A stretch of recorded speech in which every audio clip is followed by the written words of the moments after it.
আজ বানাবো একটা রসা তরকারি। দেখুন, প্রথমে কড়াতে একটু তেল গরম করে নিয়ে তার মধ্যে বড়িগুলো হালকা লাল করে ভেজে তুলে নিলাম। তারপরে ওই তেলের মধ্যে করলা দিয়ে দিলাম। আপনার কাছে করলা বা উচ্ছে যেটাই থাক সেটাই দিতে পারেন।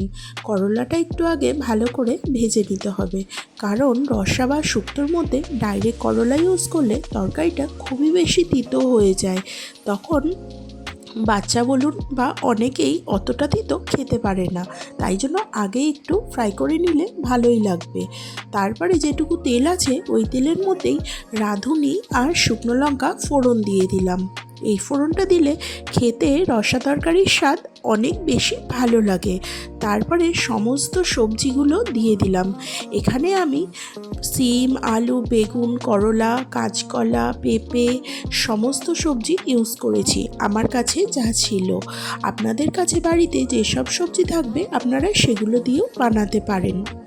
এই রসাটা এই ওয়েদার চেঞ্জের সময় যাদের মুখে একেবারেই রুচি নেই তারা যতটা ভালো লাগবে খেতে, মুখে রুচি ফেরাতে বা পেট ঠান্ডা করতে এর জুড়ি মেলা ভার।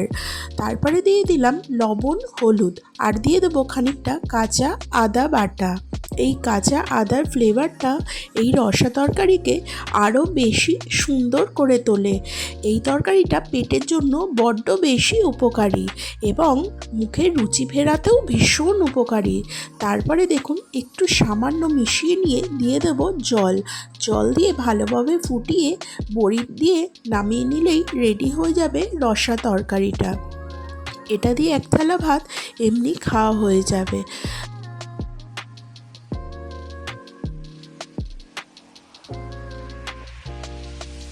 এবারে দিয়ে দেব বড়িগুলো, ভেজে রাখা করলা আর বড়ি ওটা দিয়ে দিলাম। আমার ভিডিও ভালো লাগলে একটা সাবস্ক্রাইব অবশ্যই করে দেবেন।